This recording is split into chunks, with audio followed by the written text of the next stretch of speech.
Festival, they had probably 2 million people out there. Or it was more than that, I think, but they had like 6 big stages, and we loved it. We loved it, man. It was great. Plenty. They don't have it. The hardest thing to get was bourbon. They had plenty of scotch and stuff like that, but No bourbon. not hardly any bourbon. We managed to be able to get some to our fans and stuff, and we also did that Rock Legends rock cruise on a ship.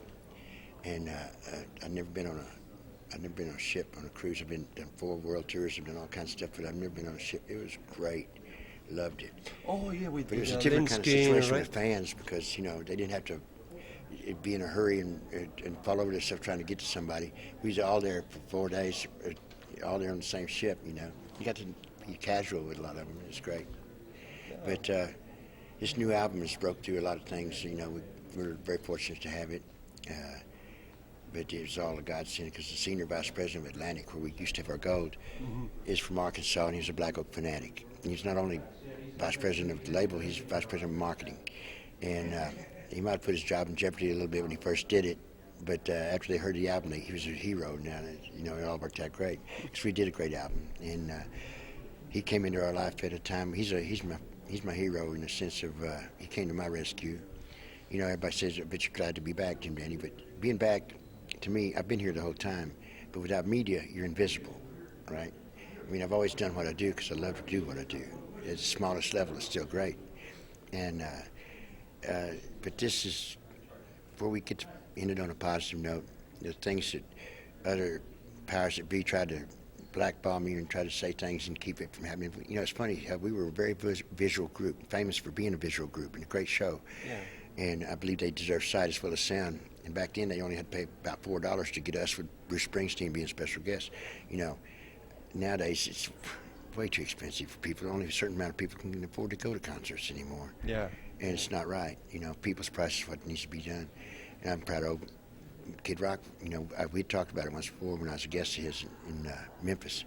But he's doing it, and I'm so proud, And when I get where I'm in a position to do it, I'm going to do it too. But,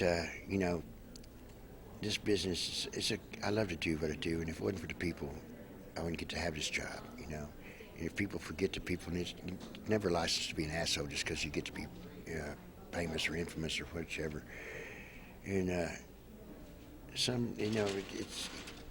think young kids, a lot of them, that when they see somebody they want to be like, whether it's Mick Jagger, or me, or Elvis, like Elvis was for me when I saw him I thought he was having more cosmic fun than any human I'd ever seen. He's the one that told me to do Jim Dandy to Rescue. I didn't even know the song existed. And my daddy gave me the nickname when I was about 9 years old. I didn't really like it then, but then after I did, there's no escaping it now. I'm the real Jim Dandy, and I'm stuck with it. But I don't mind having a cartoon name now. I got grandkids that like it, It's okay. Dandyism is one guy that was interviewing me a few weeks ago. He's trying to set me up. He says, tell me about this thing, dandyism. Is this your religion, some religion you made up? And I said, I don't know. I'll explain to you what dandyism is.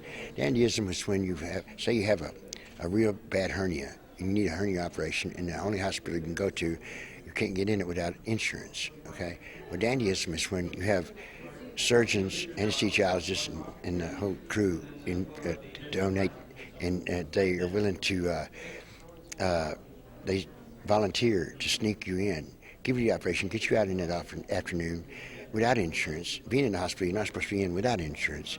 And that's dandyism, the unwritten laws, the things that the rewards you get because you were, before they called it meet and greet, you did meet and greet. And I was a conversationalist and still am. They came from a little town that only got over 300 people once, and that's before I was born. But there was nobody to talk to there. And after I got out, and we got famous, I had guys that were friends of mine in other bands would say, well, man, we used to be able to get high in our hotel room. Now we got time. We got to try to keep up with you with interviews. I said, it's not about that. I just like having conversations. I finally get to have conversations with people, But it's a great life, a great adventure. And now, they never should let me get away with it the first time. Now I'm going to get away with it again. But we've learned how to finally arrange songs. We were like, our enthusiasm really got us by in the early days because we didn't know how to arrange songs. They had no airspace, and you can't really appreciate the tones of your band, even if they have good tones, if you don't leave any airspace in the arrangements. And we were more or less like when the Three Stooges or the Marx Brothers tried to go through the doorway at the same time, right? That's where our arrangements were.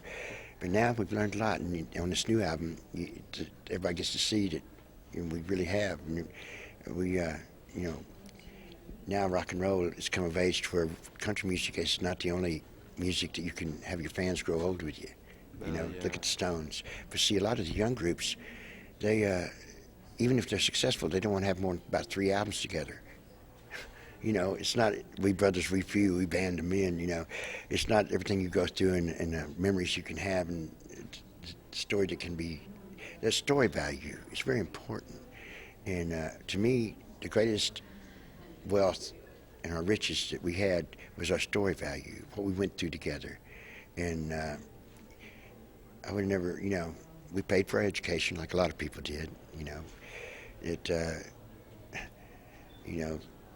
There's a lot of them out there waiting on those that are naive to think enough to want to do the golden rule, and the golden rule should be all you need to get by, treating other people the way you'd like to be treated yourself.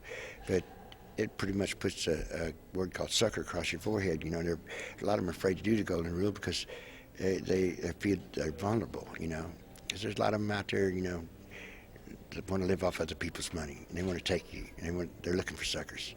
And it's, it's not everybody are not going to make it in the sense of graduating on to the next life.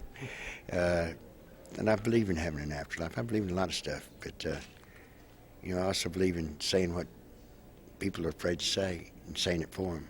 Ricky always told me, he's the other original member, that we've been together since the 9th grade in school. I got him kicked out of every public school in the state of Arkansas. And I've never known anybody ever got kicked out of every public school in the state of Arkansas or any state. But they told me they were proud to know they've ended or ruined our life because it was a document day and age, and our parents didn't have enough money to pay for us to go to private schools. And they called me incorrigible. I think that meant I was incurable. I was beyond help, and I would never be what they accepted as, I was a radical nonconformist, but, my parents thought they were raising a good American. Oh, yeah. They didn't realize that they were raising a nonconformist. But, we're supposed to be land of the free. It is home of the brave, but there's nothing free or nobody free, actually. It's gotten pretty complicated. And there's anything else you want to say to your fans related with the music? Like the new album? Yeah. Just we have a lot of new.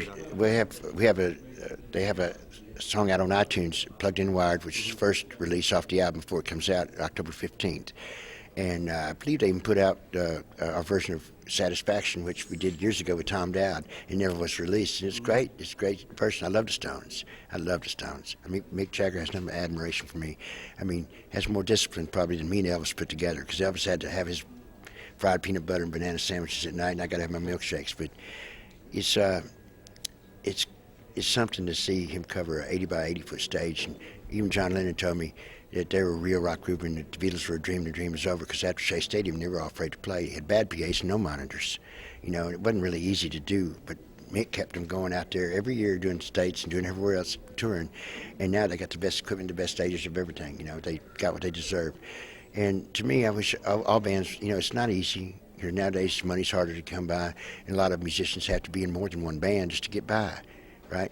But, if you look at the epitome of making a living at being a musician, some of them find the security for their family by doing casinos or Beale Street or Bourbon Street or stuff like that, but they have no freedom to have a career, no time, because they're all committed. But they do make a good, decent living for their family, and without, but the Shazam is to be able to be a thorn in their side if you're agitator of change, because change has been denied because it works for them the way it is. You know what I'm saying? Yeah. And through our art forms and our artists of all kinds, whether it's just music or whether it's even artists with pictures, we have become the voice of the people in so many different ways. And I don't think anybody's ever going to be content with them always getting their way. The needs of the few outweigh the needs of the many. That wasn't Spock that first said it. It was Andrew Jackson, but I saw it on History Channel, which, I would have never quit school if they hadn't made me. But it's really, when this album comes out on the 15th, we have 6 brand new songs on there that are incredible. and a lot of collector's stuff on there. Since the senior vice president is a Black Oak fanatic and fan, he put stuff on there which, like the songs that were never released that Tom Dowd had produced on anything, and like studio cuts of songs, maybe 4 songs that was on Rock and Roll that we did when Ahmet Ertegun decided to do a live album because we were so well known live, and we'd already done 4 of those songs in the studio, but they never released the studio albums. And on that live album, I did raps in front of the songs that people had never heard, so they could kind of understand what it's about. And I didn't know they was going to record the raps too, and I had to learn the raps that I did that night. I just go back and listen. They expect me to say this before the song, but. Those studio cuts are really good cuts, and Tom Dowd's a legendary producer. Our producer now is from out here, Brian Cahew. He's a keyboardist and actually does a lot of the mixing of the sound, but it's automated, like for The Who, okay? It was also one of our hero bands, and... So, I gotta tell you, thank you for the interview, okay? Thank you for I know there's a lot of people waiting for you to interview too, so they are doing like, cut, and they're like, I'm not talking. Yes, but we can get together some other time and talk about anything you want to talk about. Like I said, I'm a conversationalist. I like talking. I would love to pay a visit to you someday. We're playing at Tuesday at the Whiskey A Go-Go. Yeah. After all this time, it's been a long time since we've done it. Alice, talked about it. He just played it not too long ago. It's great. It brings back a lot of memories for us because when before we got started, before we ever did California Jam, we did the Whiskey. And we're playing Corona on Wednesday and then Ramona on Friday. Okay. And then we're going home. Sorry, but it's great meeting you. Thank you. Okay. I understand. If you're Jewish or you're Christian or you're anti-religion, don't need no decision, 'cause it's all the same. Half the world to stop the limit to protect their life from the dark. Or will it